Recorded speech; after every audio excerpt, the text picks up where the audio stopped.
So what's going on, guys? It's Captain America. Hope you guys are well, and thank you so much for coming onto this channel. So I was always starting off with the match stats. So this was a game that we won 1-0 against Enjin, who are ranked 23rd globally on PC Pro Clubs. And the way that the game went, we did have 5 shots versus 11 from the opposition, and then 51% possession we had as well. It was more counter-attacking football that we had to play. It was quite hard, especially as they were controlling the ball. In terms of like the shooting as well, they were very strong in that. But again, we didn't have our strongest lineup. I assume they didn't as well. But whenever we do play 11 versus 11 against them, they are a good opposition to play against. And, you know, results have swayed both ways. So, no, and for this game, I was playing as a CDM, a central defensive midfielder. I had an 8.3 match rating. I was actually man of the match as well. 90% possession, 60% tackling ratio, and 7 possessions won, and then 3 possessions lost. So a good performance from me as a CDM. It's always a bit weird for me to move into a CDM position, especially being a tall centre back. I'll go to like a 5'4" position as a CDM, but I have done my builds for CDM as well as cam, as well as centre back as well, and you can watch it on my videos if you are interested in my build. But yeah, the way that the game went, you know, it was around the 64th minute. It was a 1-0 victory for us, and Wall scored the goal. So it was from a corner. We just passed it out, and then Wall, he dribbled. Somehow he manhandled the opposition, and then he fell on the ground, and he jumped over him, and then Jack scored quite nicely. So it was a great taken goal, but it was really weird. It's just FIFA acting up quite strangely as well. The way that he jumped over, it was a bit jokes, but no, well done to the team for the win. And, you know, we have been doing quite well, as mentioned in my previous videos, with the form that we are in. And yeah, long may it continue. And yeah, guys, do enjoy the video, you know, before we go into and deep dive into today's topics, where we're going to be talking about like the transfer market, some key players being moved, as well as Atletico Madrid and Barca situation, which is pure banter that I want to share with you guys. So yeah, so with the transfer side of things, as we know, you know, Wolverhampton always acquire or, you know, purchase Portuguese type of players, and they got some really good players already within the team. They got Neto, who unfortunately was injured for quite, you know, some months in the previous season. You know, hopefully, fingers crossed that he could get more game time this season and, you know, not be as injury prone that he was. You know, a fantastic signing, and Arsenal are being rumoured for him. You know, even like if he doesn't leave Wolves at the end of this season, you know, they just bought Guedes as well as midfield, I think Nunes, I think it was. But again, great Portuguese team that they have going on in Wolverhampton. Guedes as well as Neto on the wing are just absolutely phenomenal. Both Guedes and Neto I had in my Football Manager build. I think it was in Wolverhampton, funnily enough, like ages ago. This was a couple of years ago, I think Football Manager 19. And I had both of these two in my wing, let's say, inside forward type of position that I was playing them as. And both of them are absolutely insane. Like Guedes, he was always great. You know, strange that he stayed in the Spanish league for a very long time with, like, I think it was Valencia. I always saw him going to like a bigger team, maybe like Barcelona, for example. And then Neto, still very young, but a great potential to do even better. Always a wonder kid on the Football Manager scene. If those that do play, let's say, Football Manager, you might, you know, have purchased him, especially, you know, his dribbling as well as passing as an inside forward is absolutely insane, and that is what is being utilised in Wolverhampton with the likes of Guedes as well as Neto, as they cut in and they look either to pass or shoot. But no, I think if Arsenal do make the acquisition for him, I think that'll be a really strong purchase, because, you know, Pepe was a failure as a purchase when they bought him from the French league. I think it was Lille or somewhere. But again, for quite a value that they did buy him for, he wasn't to the expectation that they had hoped for. And the funny thing is, Liverpool were very close to purchasing him as well, but they let's say dropped down the rumour or the acquisition, and Arsenal went ahead. And luckily, you know, Liverpool did not buy him, because he just hasn't moulded into the Premier League.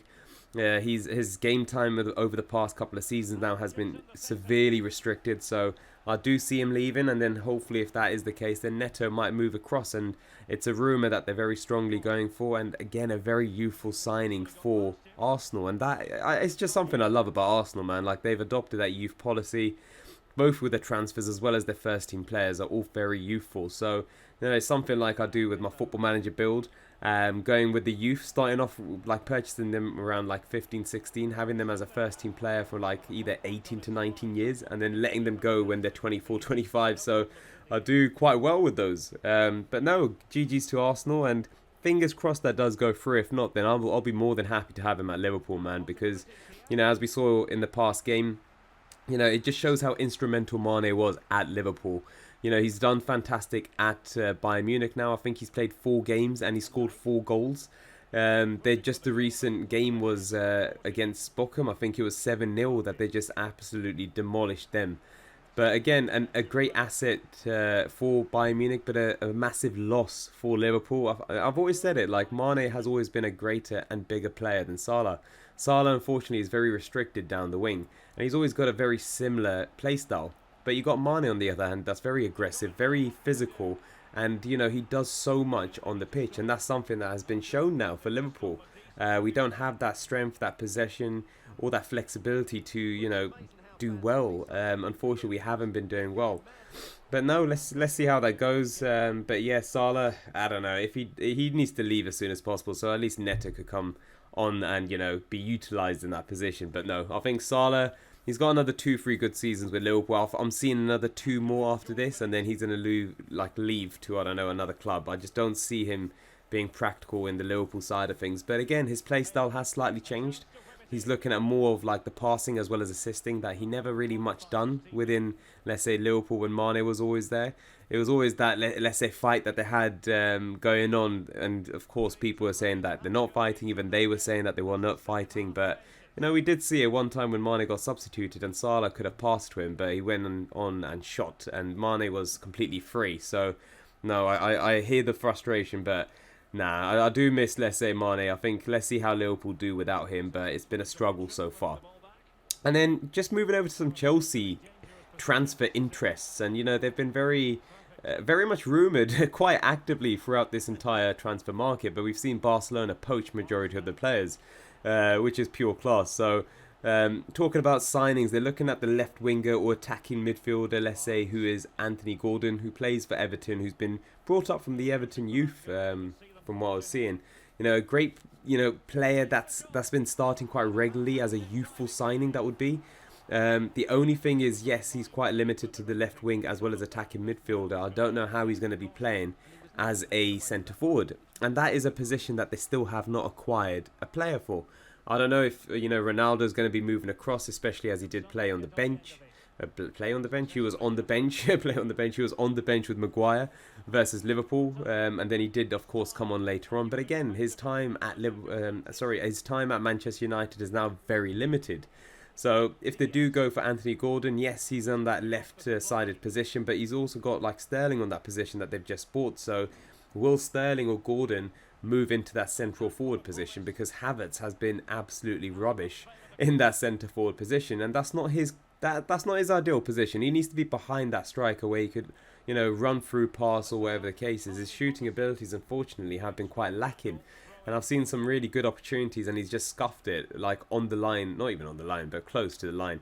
And he's just absolutely scuffed it. But yeah, I think let's see what happens with Anthony Gordon. Like, we have seen the physicality that he does display against Liverpool. Of course, it's a derby, so it's always more competitive, let's say, than the other games. But, you know, he did play against Trent, and, you know, he did put some really good show in terms of strength as well as physicality against Trent. So now I think that'll be a really interesting buy. But one thing I don't understand about Chelsea is, you know, Hudson-Odoi, like, he's been through the youth. He's been rumoured for, like, so many clubs. Like, he's going to be going across, I think, to Bayer Leverkusen, which is a great move, by the way. I think he just needs to get away from Chelsea in terms of, like, moving away completely and being sold, because he's had false promises and false hope from them for the past seasons now. Like, he's been rumoured with the likes of Bayern Munich, who was very strongly rumoured with him, as well as there's, like, I think 20 clubs that were interested in loaning him out. Like, there's so much potential with this guy, but he's so restricted in the reserves or hardly gets any first team, you know, action. So for him, I honestly feel he needs to make a move elsewhere. Chelsea, I don't know what they do, but that is a player that they should be utilising a lot more. You know, it's great to see Loftus-Cheek doing very well from the Chelsea side of things. You know, he had so much game time coming from the youth, but again, another youth signing, Hudson, he hasn't done much. like in terms of play time. I think he's got so much ability with him, and even on like the Football Manager scene and FIFA side of things, he's got so many good attributes. So it's a bit disappointing on that side of things, but I think he's going to smash it at Bayern Munich. They do have some, Bayern Munich, Bayer Leverkusen. They do have some really phenomenal wingers as well as attacking players in general. So I do feel he'll fit right in. And again, another, let's say, Chelsea rumoured player is Fofana, a centre-back, let's say, for Leicester City. He, unfortunately, has been playing around a bit. He's now missed a training session for Leicester. And, the bids have been rejected from Leicester City as well. I think now the bid that was rejected was around like 70 million, which is absolutely insane, man. Yes, he's a very youthful signing and he does want Champions League football. I do see him moving over to Chelsea at the end of the whole saga. I just see him moving across. But again, it's a lot of expenditure that they're looking at. They've got 60 million that was rejected by Everton for Anthony Gordon. 70 million now for Fofana. So they are spending quite a lot of dollar. But again, if they got that dollar, why don't they just use your Ronaldo? Get that, central forward that they've been lacking on over the past couple of seasons. Especially with Drogba and Diego Costa leaving. Every other striker that has gone into the Chelsea mould has been absolutely poor. You've got Torres, unfortunately, yes, he did win the Champions League with them, but again, generally very poor. You've got Morata, Higuain, and all of these, like Lukaku, Werner, all of these, players haven't done well, even for Falcao on loan. You've got all of these key players that are good names, but they haven't done well for Chelsea, so they do need a very strong central number 9 that would work out well for them, because Chelsea's always been well defensively, but attacking wise not as great. But no, let's see how that goes. And then also talking about Atletico Madrid and Barcelona, the banter stuff around that. So as we all know, Barca's in depth, and in general they're looking at selling their stock in order to get more money. They haven't played a lot of their players as well, from the past seasons. I think it was a case where, I think it was Depay, Braithwaite, and there's another player that hasn't been paid since he was acquired by Barca. And that is absolutely ridiculous because of the acquisitions that they've made and how active they have been in this transfer market. It's just ridiculous, man. Like, they're buying all these players, but they can't they can't even pay their own man. And you got the likes of Biscuits as well as PK that have taken a pay cut, and they're now asking for a further pay cut for them. Like, I just don't understand what's going on in the business mindset of the board as well as the commercial team at Barcelona. Like, it's absolutely dumb. So I'm happy what Atletico Madrid are doing. So Griezmann has been loaned from Barcelona to Atletico Madrid, and I think they just extended his loan as well. And he's got this clause on there where if he plays 50% of his games, I think it's around 33.8 million that Barcelona would get. And what Atletico Madrid are doing is they're putting this man on the bench. They're like, nah, we're going to like literally get you to, Division 3 of like the Spanish league, man. Not even the Segunda, not even the second division. We want to get you relegated because financially they've been poor. I don't know how, the FIFA body has allowed them to continue like this for a very long time. Even like there was this player that just left them after 7 years at the club. Puig, or whatever his name is. He's 23 years old. He moved over now to LA Galaxy, which is a bit strange because he's 23 years old, very youthful, coming from the Barca scene. All these Messiah, the academy that they have has always produced really good players. And he was saying like the treatment of the players as well as generally, how things are around the culture of the club is not great. So Barcelona aren't in a great boat, and long may it continue because they haven't been run to the ideal thing. And that was the same with Real Madrid. They spend so much money and they owe so much money as well. And they haven't paid for Dembele's fee still to Dortmund. Like Barcelona, they're just so rubbish. But yeah, long may it continue for them. But guys, we are coming to the end of the video. I appreciate you guys listening to this blabber. I do hope that you guys enjoyed the transfers as well as the Barca situation. And let me know your thoughts in general on this video. And yeah, any questions that you have or any assistance that you guys need, feel free to reach out. And I'll catch you guys tomorrow. Take care and bye-bye. How can they create something? And that is that. The referee blows his